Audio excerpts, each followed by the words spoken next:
आप प्रवक्ता वंशराज दुबे जी हमारे साथ जुड़े हैं, साथ ही अरविंद जयतिलक राजनीतिक विशेषज्ञ हैं हमारे साथ जुड़े हैं। कुछ और मेहमान भी आगे डिबेट में हमारे साथ जुड़ेंगे, लेकिन फिलहाल चर्चा की शुरुआत करते हैं। सबसे पहले आम आदमी पार्टी के प्रवक्ता वंशराज दुबे जी, आप बताइए, आज मुलाकात हुई अखिलेश यादव की, साथ ही आम आदमी पार्टी के सांसद संजय सिंह उनसे मिले। हालांकि ये पहली मुलाकात नहीं थी, ये लगभग तीसरी मुलाकात मानी जा रही है। क्या माना जाए, आगे समाजवादी पार्टी के साथ चुनाव लड़ेगी आम आदमी पार्टी? देखिए सृष्टि जी, आज की जो मुलाकात राज्यसभा के सांसद व उत्तर प्रदेश प्रभारी माननीय संजय सिंह जी की जो अखिलेश यादव जी से हुई है, वो एक सार्थक मुलाकात रही और तमाम सामान्य जो उत्तर प्रदेश के सामान्य मुद्दे हैं उसको लेकर चर्चा हुई।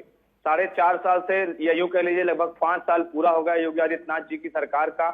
इस सरकार में चाहे नौजवानों की बात कर लीजिए, किसानों की बात कर लीजिए, माताओं बहनों की रक्षा की बात कर लीजिए, व्यापारियों की बात कर लीजिए, हर वर्ग के साथ इस सरकार ने जो उत्पीड़न करने का कार्य किया, जो उत्तर प्रदेश की 25 करोड़ जनता ने दुश्वारियां झेली इन 4.5 साल के कार्यकाल में, उन्हीं तमाम मुद्दों को लेकर माननीय राज्यसभा के सांसद संजय सिंह जी और माननीय अखिलेश यादव जी की मुलाकात हुई है।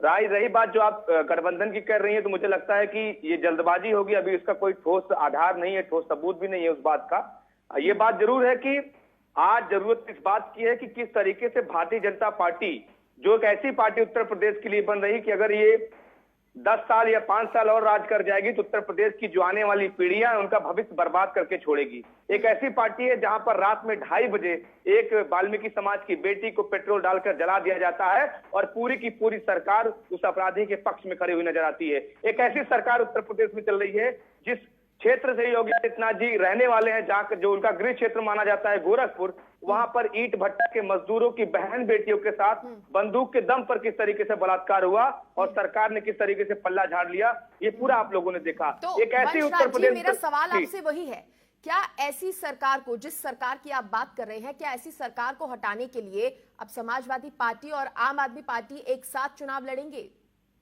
देखिए, मैं आपसे बार बार कह रहा हूं कि अभी तक गठबंधन का कोई आधिकारिक ऐलान नहीं हुआ सृष्टि जी, और जैसे ही इस पे कोई बात बनेगी या इस तरीके की कोई बातचीत होगी तो जाहिर सी बात है आप तमाम मीडिया बंधुओं को सबको अवगत कराया जाएगा, आधिकारिक तौर पर अवगत कराया जाएगा। लेकिन मुझे लगता है कि अभी जरूरत इस बात की है कि इस पे एकजुट होकर किस तरीके से भारतीय जनता पार्टी को यहाँ से खदेड़ना, यहाँ से भगाना है, उस पे जरूर मंथन हुआ है। ठीक है, यहाँ पर वंशराज दुबे जी, मैं आपसे जानना चाहूंगी, क्योंकि अब आम आदमी पार्टी अपना कहीं ना कहीं पार्टी का विस्तार कर रही है। अब आगामी विधानसभा चुनाव की बात करें तो उत्तराखंड में भी, उत्तर प्रदेश में भी चुनाव लड़ने की पूरी तैयारी है। ऐसे में उत्तर प्रदेश में बेहतर परफॉर्म कर पाए, अपनी पैठ जमा पाए, सियासी जमीन ढूंढ पाए, इसके लिए क्या तैयारी रहेगी, किस तरह से फोकस करेगी आम आदमी पार्टी? क्योंकि समाजवादी पार्टी के साथ गठबंधन है या नहीं, उस पर तो अभी आप कोई स्टैंड क्लियर कर नहीं रहे हैं। देखिए सृष्टि जी, आम आदमी पार्टी के पास एक ऐसा विजन है जहां पर 21वीं सदी में जनता जो आज तक तमाम 70 साल आजादी के बाद से लगातार तमाम मूलभूत चीजों के लिए जूझती आई, वो एक ऐसा विजन है आम आदमी पार्टी के साथ जिसको लेकर हम पूरे देश में जहां भी उत्तर प्रदेश की बात कर लीजिए, उत्तराखंड की बात कर लीजिए, पंजाब की बात कर लीजिए, गोवा की बात कर लीजिए, हम लोग लेकर जा रहे हैं। और बहुत अच्छी बात यह है कि आज तक जो तमाम चुनाव हुए, जाति के नाम पे, धर्म के नाम पे, मजहब के नाम पे, मंदिर मस्जिद, गाय गोबर के नाम पे, बकरी के नाम पे, अब चुनाव आप देख रही हैं लगातार तमाम राजनीतिक दल भी बिजली की बात कर रहे हैं, अच्छे अस्पताल की बात कर रहे हैं, अच्छे स्कूल की बात कर रहे हैं। तो एक जो हमारा एजेंडा था, एक जो हमारा मोटो था, जो हमारा एक विजन था कि हिंदुस्तान में कैसी राजनीति होनी चाहिए, जब मंत्री को जो व्यवस्थाएं मिलती हैं, विधायक को जो व्यवस्थाएं मिलती हैं, तो कम से कम उसका कुछ हिस्सा तो आम आदमी को मिले, आम नागरिक को मिले, जो आम नागरिक अपने वोट से किसी को मंत्री, विधायक, सांसद बनाता है। दूसरी चीज, अगर उत्तर प्रदेश के परिप्रेक्ष्य में आप बात कर लीजिए सृष्टि जी, तो जाहिर सी बात है उत्तर प्रदेश में पिछले 2 साल से आम आदमी पार्टी ने हर उस मुद्दे पर लड़ाई लड़ी, जबकि हमारा न कोई यहाँ पे सांसद था, न हमारा कोई विधायक था। 17 के 17 मुकदमे, राष्ट्रद्रोह का मुकदमा पार्टी का कार्यालय तक बंद हो गया, माननीय सांसद संजय सिंह जी के ऊपर लगाया गया। हम लोग के ऊपर न जाने कितने मुकदमे और न जाने कितनी बार हम लोग को जेल भेजा गया। बहुत सारे ऐसे मुद्दे रहे जिसमें तमाम राजनीतिक दल उसको छूने से कतराते रहे, चाहे वो भ्रष्टाचार का मसला हो, जल जीवन शक्ति मिशन में जिस तरीके का घोटाला हुआ आप सबने देखा, कोरोना के समय में जब पूरी दुनिया त्राहिमाम थी, जब मुझे खुद भी मालूम है सृष्टि जी, आप भी इंसानियत की एक तरीके से आप भी इंसान हैं, आप भी उस समय सोचती रही होंगी कि मेरे घर का बगल का आदमी अगर कोई भूखा है तो हम उसको भूखा न सोने दे, वो किसी भी धर्म मजाक को हो। उस समय भारतीय जनता पार्टी ने शमशान में दलाली खाई, 500 रुपए का ऑक्सीमीटर 5000 में खरीदा, 1600 का थर्मोमीटर 13000 में खरीदा, 12000 का सिलेंडर 55000 में खरीदा। तो ये सरकार जिस तरीके से पूरा धनुगाही में लगी हुई रही, मोदी जी का जो एक तरीके से उनका एक स्टेटमेंट था कि आपदा में अवसर तलाशो, उत्तर प्रदेश में योगी आदित्यनाथ सरकार ने पूरा उसका भरपूर उपयोग किया। क्वारंटीन सेंटरों पे जब आप तमाम पत्रकारों ने भ्रष्टाचार उजागर किया तो आम उसको आदमी भी आप लोग पार्टी के का ऊपर मकसद मुकदमा क्या किया है? उत्तर प्रदेश में सिर्फ बीजेपी की सरकार को हराना है, यही मकसद है आम आदमी पार्टी का? देखिए, उत्तर प्रदेश में एक नई राजनीतिक बयार बह रही है सृष्टि जी, और मुझे लगता है कि ये चुनाव भारतीय जनता पार्टी वर्सेस 25 करोड़ जनता होने जा रहा है। उत्तर प्रदेश की जो जनता है वो चुनाव खुद लड़ रही है, क्योंकि उसको मालूम है कि उत्तर प्रदेश से सबसे पहले भारतीय जनता पार्टी का सफाया करना होगा। और ये बात आपने देखा सृष्टि जी, जब माफ करिएगा पेट्रोल डीजल के दाम 100 के पार हो रहे थे, दोहरे शतक की तरफ जा रहे थे, उस समय जब उपचुनाव में तमाम राज्यों में उपचुनाव में भारतीय जनता पार्टी हारती है तो किस तरीके से पेट्रोल डीजल का दाम कम हो गया।